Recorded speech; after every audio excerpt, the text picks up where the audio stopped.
Good evening, ladies and gentlemen. Welcome to Pierce College. We just finished our week 4 class. So I want to give you a little update on what we did this evening. So if I share my screen for you to give a quick look at my material for this evening. Remember that you can always pull this off of the doc share. There's a section that says lesson plans and agendas. But this gives us a basic overview of what we did this evening. We always have a discussion of current events related to criminal justice. There's several things going on. Obviously, the terrorist attack in London, double homicide in Philly overnight, shootings of a 6-year-old, I believe, occurred. And we talked about a whole host of different things that have been going on in the area. Obviously, we start off with the student contributions. So that's always, and we try to tie it into criminal justice. You got the trials going on with the Bill Cosby trial.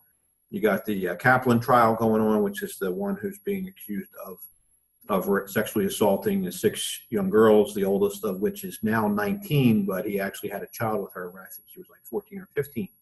So, and then we discussed a little bit about that in discussion group with the one about castration. I threw that as a case. You say, some people say castration is too severe, but here you have a guy who sexually assaulted 6 underage girls, and he's been doing it for the last 10 years, and the oldest now is 19, which means when he started, she was only 9, and her sisters were younger. So something to think about. So we talked about those kind of cases. We talked about Chapter 3, which you should have this pretty much the same chapter if you have edition 2 of the book or edition 3. But I did post in the doc share last week a copy of the 3rd edition of the textbook with my own highlights and my own notes, which might be helpful to some of you. We have a video which you can click on if you didn't watch it already, because we watched it last week. We didn't watch it tonight, but the link is here on my YouTube channel with the playlist, and I actually posted it elsewhere last week, so you can dig that out. And of course, we get into a lot of discussion here in the classroom. So we were actually discussing a variety of different things almost till almost like 7 o'clock, and then we got into Chapter 4, which is part of edition 3, the chapter, which is probably confusing for some people. I would not take, if you haven't done it already, don't bother taking the week 4 quiz right now, because it's actually based on, it's based on Chapter 4 in edition 2, but that's not the chapter we're covering this week. But your option, you can wait. If you don't take it this week, it's okay, because we're not actually going to be talking about the material in lecture for another week. So, because right now we're covering Chapter 4 from edition 3, which is biosocial and other contemporary perspectives, and how important that interaction. We have biological issues going on, but the interaction with society, the interaction with other people, there's a whole host of things. It's very complex. Now, you might have a biological predisposition based upon a brain dysfunction, based upon genetics, based upon your diet. I mean, there's a whole host of things that are covered in this particular chapter. Those of you that have edition 2, I did this evening post a copy of that chapter in the doc share, so you can pull it down and read through it and familiarize yourself with that material. Again, the assignments are based upon this chapter. The quiz, because of some of the issues that we've already had, the quiz, I believe, is based upon the 2nd edition book and those chapters. So you don't have to take that one this week unless you really want to. You got the book, you want to take the quiz, fine. But you can always wait. I'm not going to penalize anybody for missing the quiz this week. So we spent time going through the lecture portion with the PowerPoint as our guide, interrupted with a couple of videos. I have a couple of videos I found on YouTube on the Human Genome Project, which is in the first section of the chapter. So I'll make a link to them available when I'm going to do the lecture for this chapter tomorrow, and I'll make the link available to the videos that we watched tonight. So we have a Human Genome Project video, and I have another like 27-minute video of Adrian Rain doing a lecture, and he goes into a whole lot of the same issues that are in the chapter this week and explains how studies have shown certain predispositions to crime with people who whose mothers smoked during pregnancy, people who suffer from fetal alcohol syndrome, and of course we all have heard of crack babies and all kinds of other issues. He's also shown the incidence of low resting heart rate, show brain dysfunctions, and all those things are covered in chapter 4 of the 3rd edition. And I'll post a link to that video as well so that you can all watch it if you wish. One of the big issues that's in that video is this discussion of this guy, Michael, who had an orbital frontal tumor. And the tumor, he was a normal guy, no criminal history, no problems, married happily, wife and a stepdaughter. And then at some point, he started molesting the stepdaughter. His wife found pornographic material in his bag that he was taking to work, and he had some issues. He wound up getting charged and found guilty of child molestation. He was offered a treatment program or prison. He went to the treatment program, tried to solicit sex from the workers in the treatment program, and he went back to court and he was sentenced to prison. Before he went to prison, he got sick. He had some kind of issue, and he went to the hospital, and based upon his symptoms, there was an MRI ordered, and they found a tumor in his brain. Ultimately, that tumor was removed, and his behavior went back to normal. So here you have a guy who had started committing sex offenses and soliciting sex from all kinds of different people, and then finding he has a brain tumor. They removed a brain tumor, and this proclivity for sex goes away. And then several months down the road, he starts doing it again. They found, again going in, they found that he had the tumor back again. Of course, the big question is, here you have a guy who at some point in an interview stated that he had a little voice in his head telling him it was wrong to molest his daughter, his stepdaughter, but he had a big voice telling him that why not? And the big question is, you got a guy who has this problem with his brain that apparently led or assisted in his decision-making process, or impaired, I should say, his decision-making process. And should he be held responsible for his crimes? And what it basically, and you'll see in the video if you watch it, falls back on the McNaughton rule. Those of you who had intro to criminal justice already should know about the McNaughton rule. We're going to be talking about it in a couple of weeks when we get into psychological issues and we get into what is legal insanity in the criminal justice system. But the McNaughton rule basically says that you're legally insane if you did not know what you were doing, or you did not know what you were doing is wrong. In the case of this Michael with his OFT, orbital frontal tumor, he said he knew it was wrong. So he basically knew what he was wrong. He knew what he was doing, and he knew he was wrong. So technically, in the criminal justice system today, he's legally responsible for his acts.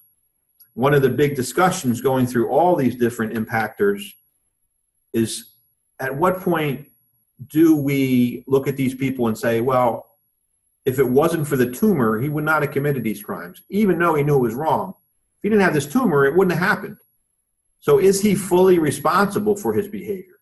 Or should there be some kind of mitigating factor type of deal where we say, well, because he had a tumor, maybe he shouldn't get the same sentence as a person who committed a rape that didn't have a tumor? And that was a big discussion that we had here in class. And we'll get in more during the lecture when I cover the different points that are in the chapter. We'll get into that a little bit more as well.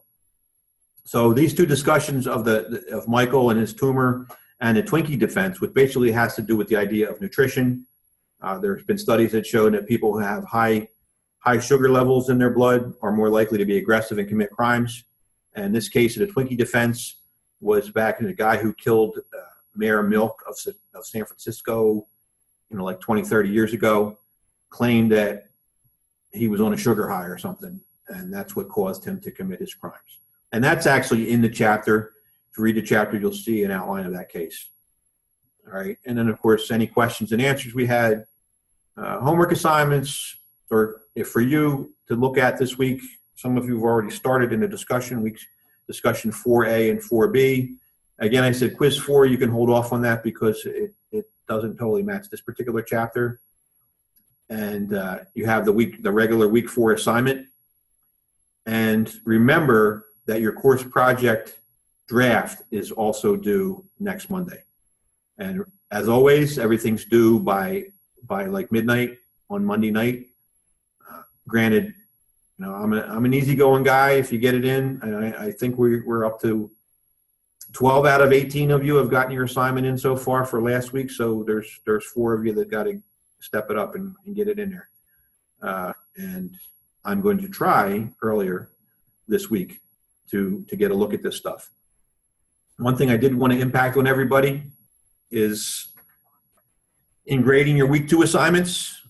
I had some folks with some significant issues with regard to either answering the questions in sufficient detail or properly citing where your answer came from.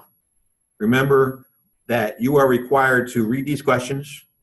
You are required to find some kind of source that supports whatever answer you're going to provide to the question. And you have to properly cite that source. You're not copying and pasting the answer out of the textbook or out of whatever online source you have. You're supposed to read and digest that information and then try to understand that information and then write out the answer to the question. And then you still have to cite the source. And so each answer that you've used one of your sources should have an in-text citation there. Also, another thing that I saw, and this is where we get severe issues, is one person apparently copied and pasted from some source your entire work and did not cite anything. And that's unacceptable. I'm willing to work with you and let you fix it and resubmit it, but it just doesn't fly. And another person copied and pasted the answers from sources but cited them. They basically did no work of their own other than to find the answer somewhere else. That's really not acceptable either. Because the idea is for you to understand the answer to these questions, not to say, well, I found somebody else who's got the answer and throw it in there. So bottom line is I do really extensive feedback on all the assignments. So each and every one of you has detailed feedback, but you're actually going to have to go into the Dropbox for that assignment, download the file that I put there, which is basically a version of your assignment, but with my feedback on it. Read through the feedback and then make sure that your future assignments meet that standard. All right. And I don't know that anybody has gone into the course platform and read the plagiarism and APA statement that's there, because nobody sent me the message saying you understand it and you agree to it. But it's there, and by now, most of you clearly should understand that your work is supposed to be your own, not somebody else's, not another student's, not something you copied out of a book somewhere, not something you got from Wikipedia. And Wikipedia is really not acceptable anyway. If you find something that explains the answer to you in Wikipedia, scroll down to the bottom of the Wikipedia page and look at the sources that they put and go look at those. Go to the direct source, not the Wikipedia, because anybody can write the Wikipedia article and you don't know whether it's real or it's right or anything. And your content can be totally wrong. Most of the time they're good, but it's not really an acceptable college level source right now. The sources that they list are usually scholarly and academic sources, and they should be fine, but you actually have to look at them. So bottom line, look at the feedback that I gave you and do your best to try to adhere. I shouldn't say do your best, you do it. Oops, did I go to that? Yeah, I did that wrong. See, this is let me share a document. So I wanted to show you something else. So let's stop this share, and I want to show you where we went with the material. Let's see, share this screen. So this is the one video. If you want to look it up yourself, it's Adrian Wren Presents Neurobiology of Violence to Stanford, March 2013. I probably put that in a criminology playlist that you already have. And if you look up his name, there's tons if you find one that you like better. But this one here, he actually talks about this guy, Michael Oft, and the sexual issues. This is the girl that he assaulted when she was younger. You know, and this is the guy, Michael, that had the brain tumor that then apparently caused him to do bad things. And the other videos that we saw in class, we got one, a 3D animation on the Human Genome Project, and then this one here is a TED Talk, very short, 5 minutes, how to sequence the Human Genome Project. And it's basically, the point of it is the chapter talks about the human genome, but these two videos were a really good explanation for you, because this is not a biology class, but the human genome explanations that are in these two videos, this one and this one, could very much help you to understand better what we're talking about in that part of the course. So, all right. So, again, if you have any questions, feel free to reach out to me. You all should have a phone number I'm accessible at. 609-379-2537 is that number. And, you know, if I'm not available, I won't answer. You know, you're not going to disturb me by calling. Like I said, I had one guy who's not in this class who last session called me, I think every Sunday night we had a half-hour chat. So hopefully 18 people won't do the same thing, but if you need me, I am here for you. And I have one student who, actually two or three, I think, who don't fully understand what the questions mean. And you know, maybe it's because they're the way they're written, but I'm more than happy to explain them to you. Or, you know, if you send me an email that says, hey, Professor Plunkett, these are the 4 questions I chose for my homework assignment, but can you explain what they really mean? And I'll give it to you in more layman's terms and help you to understand what it is that I'm looking to see in that question.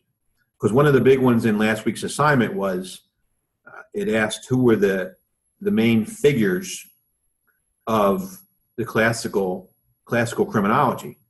And by figures, the term figures, the word figures meant people. So the figures that they were talking about in that assignment were Cesar Beccaria and Jeremy Bentham. They weren't talking about the different principles. That's a whole other question that was in that assignment. By figures, they're talking about who are the guys that basically created classical criminology. And there's those 2 guys that we talked about. When they were talking about, another one that was a little confusing for some of you was when they talked about who are the pre-classical people. They're talking about who came before the classical guys. So who came before Bentham and Beccaria? Who are those people in the Enlightenment, like John Locke and Thomas Hobbes and some other folks that were mentioned? You know, who are those folks? There's some mention in your book. You might have to look, you know, who are the thinkers of the Enlightenment, and who was it that came up with the idea of rational thought? You know, Beccaria basically applied it to criminology, but who was it that really suggested that humans were rational thinkers? And that's what they were talking about when they asked about who were the pre-classical people. It wasn't Beccaria and Bentham. They are the classical people. Who came before them is what that question is. All right, so again, you have any questions, don't hesitate to ask. Dropbox, email, text message, phone call, whatever it takes. I am here to work with you. If you want to come visit us on campus, I'd love to meet you in person. One of my students here today said that they think that whoever's taking online should be required to come like once or twice to class. I don't know that the school's ready to force that yet, but I think it would be really helpful to you and me and the other students if we were to be able to meet at some point in time that's convenient. And, you know, I'm open to that. I can come down here almost any day of the week if it's convenient. Obviously, it's easier for me if it's a day we have class. So this is, you know, we have class on Tuesday. If there's any chance you can pop in here, I come in here like 1, 2, 3 o'clock in the afternoon, whatever works. But anyway, again, you know how to find me. Reach out. Have a nice night.